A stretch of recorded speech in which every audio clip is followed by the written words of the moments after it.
A dor faz parte da nossa jornada. A dor da perda, a dor da traição, a dor da rejeição, a dor do processo, a dor da distância. A grande questão não é se nós vamos sentir dor. A pergunta é o que nós estamos aprendendo em meio a ela. Porque a dor é algo que conecta toda a criação.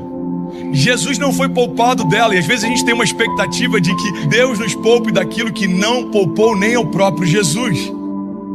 Jesus não foi poupado da dor do processo, Jesus não foi poupado da dor em meio ao trabalho, Jesus não foi poupado da dor do abandono, da dor da traição, Jesus não foi poupado nem da dor da cruz ou da separação. A Bíblia diz que quando ele está próximo de se entregar, ele diz: Pai, se possível for, afasta de mim esse cálice. O que eu quero compartilhar com você é que a maior dor que Jesus sentiu não foi da traição de Judas, não foi dos espinhos colocados sobre a sua cabeça, muito menos dos cravos colocados sobre as suas mãos e pés. A dor que fez com que Jesus pedisse para que, se fosse possível, o Pai separasse dele, era a dor da separação. Eu não sei se já te disseram, mas crescer dói. Os sociólogos têm chamado a nossa geração de geração Peter Pan, uma geração que vive na terra do nunca e que está o tempo inteiro buscando conforto. Uma geração que quer ser poupada dos processos, que quer ser poupada das dores do processo. O problema é que quando eu sou poupado da dor do processo, eu estou sendo afastado também da oportunidade do crescimento. Irmão, se você tem sentido dor, se alegra, existe algo sendo gerado em você. Existe um crescimento sendo gerado em você. Existe uma força que brota em meio à minha dor. Tem muita gente desistindo, irmão, dos processos, porque se esqueceu do propósito. O que a gente aprende com isso é que às vezes a gente consegue vencer a dor no início da jornada, mas o que vai mudar a nossa história é se a gente conseguir vencer a dor no meio do caminho. Porque tem um dia que a vida dói muito e que você não consegue conectar a dor a uma razão. Tem dia que a vida te apronta e você não consegue conectar isso ao que Deus quer. E isso é o que a gente chama de dor. A vida dói. E a vida dói mesmo, ela é assim. Eu sei do que eu estou falando. Eu já não soube, mas hoje sei. Mas eu sei que no fim, a caminhada, ela te apresenta desafios novos, que vai precisar que você aprenda coisas diferentes. E é nesses caminhos novos de coisas diferentes que mensagens como essa mudam. O dia que a vida mais doeu foi o dia que eu mais aprendi. O dia que mais deu errado foi o dia que mais deu certo. Só que eu só sei isso agora, porque passou o tempo, as estações. Me parece que a dor é uma substância poderosa para fazer o processo se tornar efetivo. Me parece que as angústias ou as ardúrias da história são exatamente aquelas necessárias para fazer a gente aprender, para que quando chegue no endereço não perca o coração do início. Eu não aguento mais. É quando nós jogamos a toalha. É quando aquela dor e aquele sentimento e as destruições ao redor da minha vida, elas gritam e nós não aguentamos mais viver naquela situação. Algumas pessoas nesse tempo do não aguento mais se matam, tiram a sua própria vida. Outras tiram a vida do seu semelhante. Outras sabotam e minam tudo que está ao seu redor para ver se de alguma forma ele consegue salvar alguma coisa. É o tempo do eu não aguento mais. É quando nós dizemos: eu não aguento mais sentir a mesma dor. Eu não aguento mais me ver vivendo a mesma situação. Eu não aguento mais cometer os mesmos erros, de machucar as mesmas pessoas, de me machucar novamente. Eu não aguento mais perder tudo de novo e ter que começar tudo de novo. Eu não aguento mais me ferir. Eu não aguento mais viver à margem de mim mesmo. Quando você se sentir-se insegura, vacilante, com medo, olhe para Cristo, não olhe para si mesma. Se eu olhar para mim, vai ser um desastre. Se você olhar para você, você vai ser um desastre também. Você vai desanimar olhando para si mesma. Se olhar para Cristo, você estará olhando para a rocha inabalável. É nele que nós encontramos segurança, não em nós mesmos.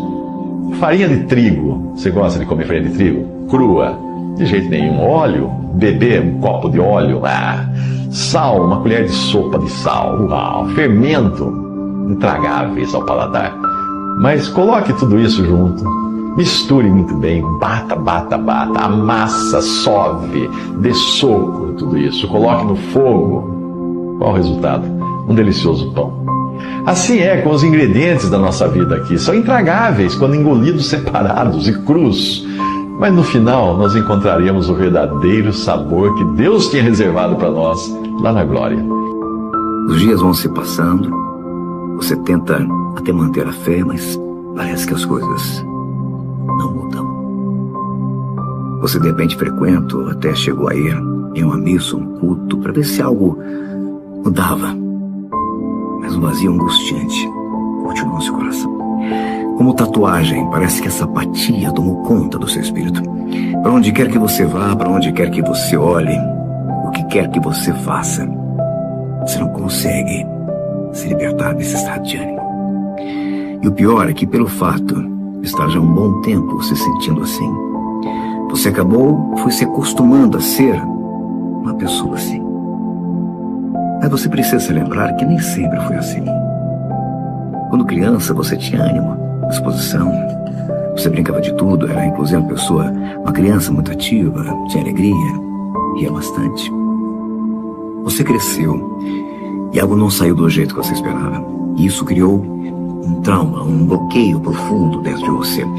Algo motivado de repente por uma perda, uma violência, uma injustiça, uma decepção. Mas olhe, por favor, com todo respeito eu digo isso, mas eu conheço pessoas que já enfrentaram coisas bem piores e elas superaram.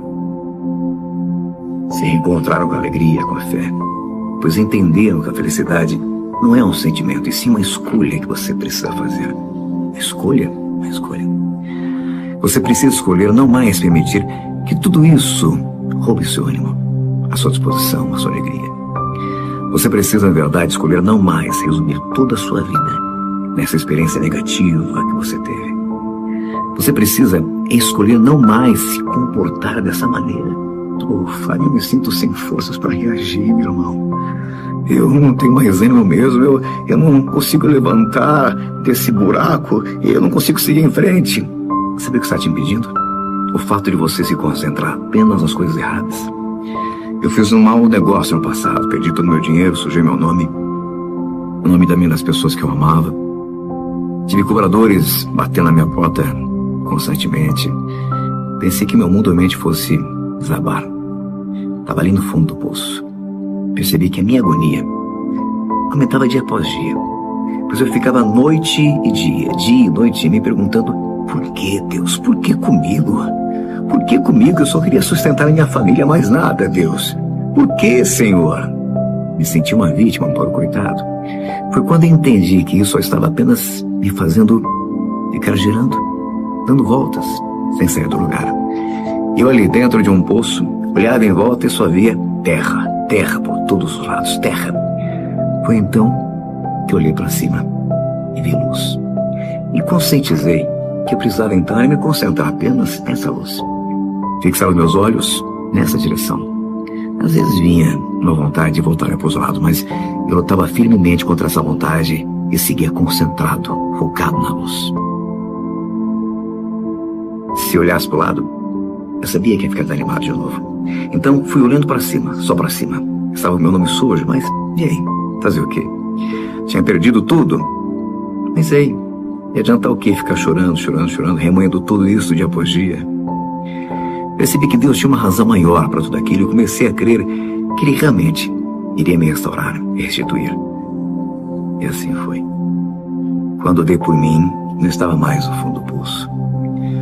Hoje eu vejo que se não tivesse passado por tudo aquilo, eu não estaria capacitado a fazer o que hoje eu faço.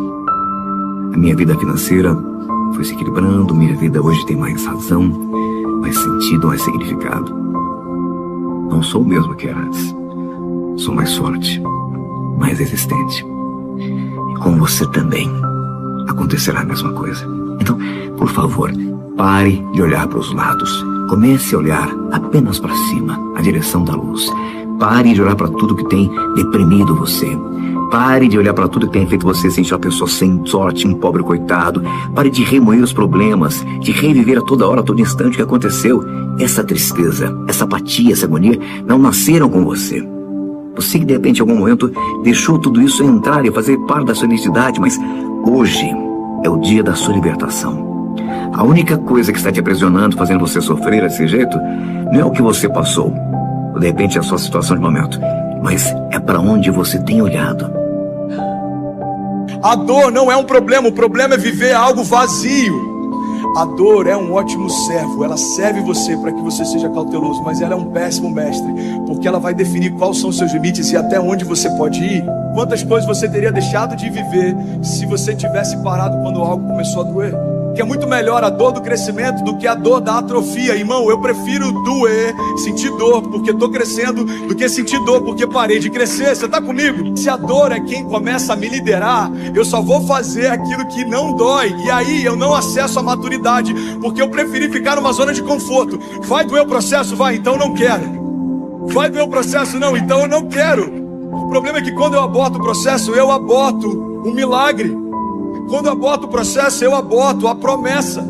A questão é se você vai deixar a dor parar você ou não. O que me sustenta no dia mau é uma visão e uma palavra. Visionários são homens que desenvolveram a capacidade de passear no tempo. Então eles foram no futuro, viram coisas e voltaram para o presente para contar o que viram. Todo visionário consegue ver além do seu tempo. Todo visionário tem uma visão que vai além das suas circunstâncias. Todo visionário consegue ver além da sua dor.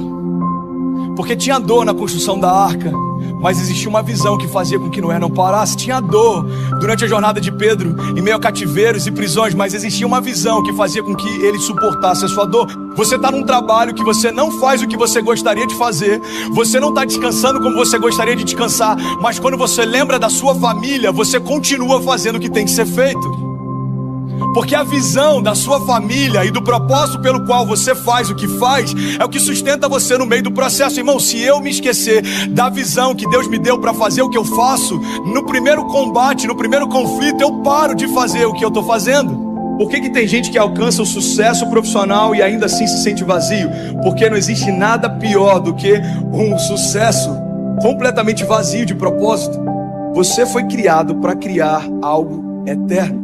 E é por isso que se você gastar toda a sua vida com coisas que só terminam em você, você pode ter sucesso segundo os critérios dos homens, mas você vai se sentir vazio dentro de si.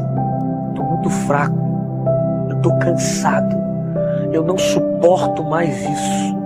É muito a luta, é muito sofrimento, as guerras são muito grandes, eu não suporto mais, eu vou parar, eu vou desistir.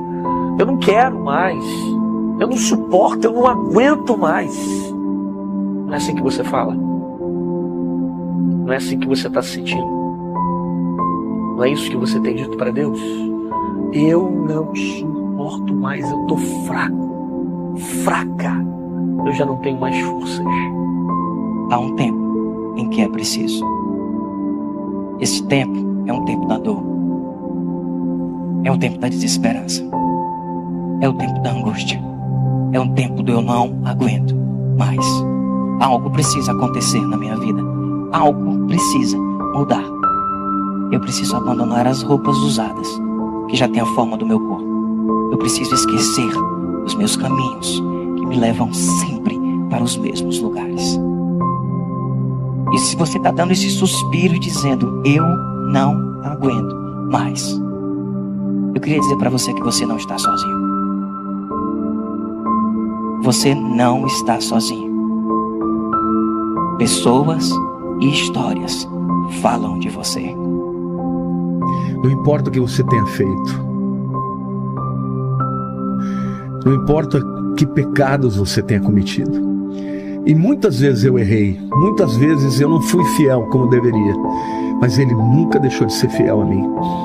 Então eu quero dizer para você que se o inimigo está dizendo que você não tem jeito, eu quero te dizer que tem jeito sim, porque ele tem poder para quebrar as cadeias da tua vida, para quebrar as drogas, para quebrar, sabe, os pecados, para quebrar esse sentimento de rejeição, de dor, o ódio, o medo. Eu quero dizer que ele te ama. Não tenha medo do processo, não tenha medo do projeto inicial, corra atrás dele. Mas o seu processo acontece mesmo é lá na sua vida, no seu dia a dia, a nos convencer de que nós podemos, de que a vitória está nos oferecida, que a vitória está diante de nós. E não peça ao grande arquiteto que faça modificações na planta para simplificar. Não, peça a ele forças para agir do jeito certo para chegar ao lugar. Isso é coisa de fraco. Dá para derrubar essa paredinha aqui que está me incomodando? Não. Passa, descobre um jeito de passar por ela. Dá para tirar o mar da frente? Não. Põe o pé na água. E aí você vai ver o que vai acontecer. Dá para derrubar as muralhas? Não. Grita na beirada dela. Essa metáfora é linda. Insista. Grita o quanto você pode até abalar as estruturas desta muralha que está impedindo você. Não tenha medo do processo, não tenha medo do projeto inicial. Corra atrás dele, corra atrás daquilo que é honesto, daquilo que é puro, e você não vai ter outro destino senão tornar-se puro também, purificar aos poucos a sua vida, o seu coração destes excessos que lhe enchem de medo. Eu sei que tem horas que parece que a gente não vai aguentar mais. Eu sei que tem horas que parece que a gente não vai suportar mais. Mas a Bíblia diz que o poder de Deus se aperfeiçoa sobre a nossa fraqueza. Você não experimenta o poder de Deus quando você está forte. O poder de Deus você só vai experimentar quando você estiver fraco. O poder de Deus só se manifesta, só se apresenta quando você não tiver mais força.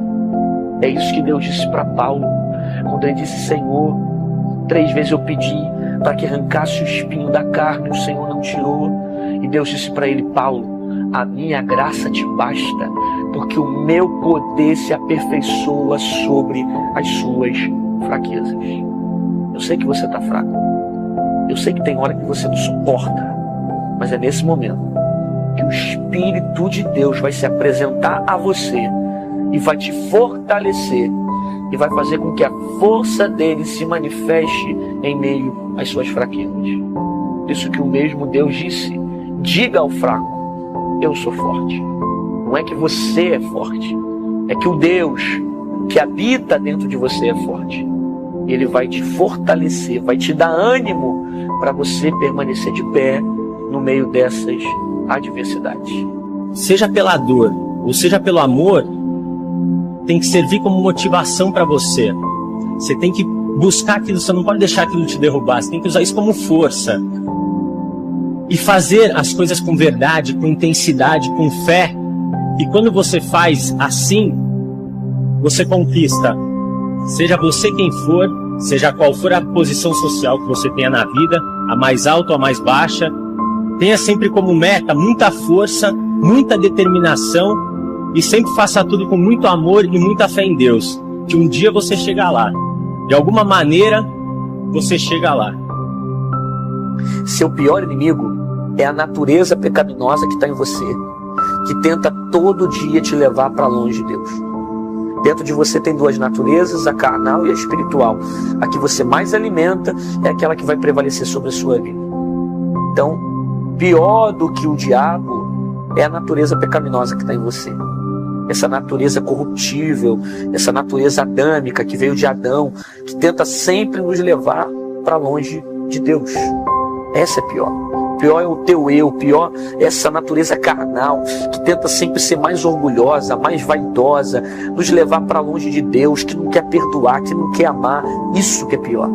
Porque na verdade, essa carne aqui, se eu alimentar ela, os meus pensamentos, a minha vida, a minha mentalidade toda vai ser declinada para ela. Por isso que a Bíblia fala que eu preciso alimentar o meu espírito. Porque quem anda segundo o Espírito, vive segundo as coisas espirituais. Alimenta o seu espírito e a carne vai morrer de fome. Seu pior inimigo é você mesmo. que talvez o teu pai tenha te abandonado, a tua mãe tenha te abandonado. Talvez você tenha ouvido a vida inteira que você não tem valor. Mas eu quero te dizer que você tem valor para Deus, tem valor para Jesus, que você pode ser o filho pródigo. Talvez você já tenha sido uma pessoa que amou a Deus, uma pessoa que viveu para Ele, hoje está distante, está atolada no pecado, ou então está aí sem saber que Ele se importa com você. Eu quero te dizer agora que, em nome de Jesus, todas as cadeias que estão sobre a tua vida estão quebradas, porque há poder no nome de Jesus, e eu uso este nome agora para declarar salvação. Não importa qual seja o teu problema, qual seja a guerra que você está enfrentando, Ele tem poder e Ele te ama a ponto de ter dado a vida por você.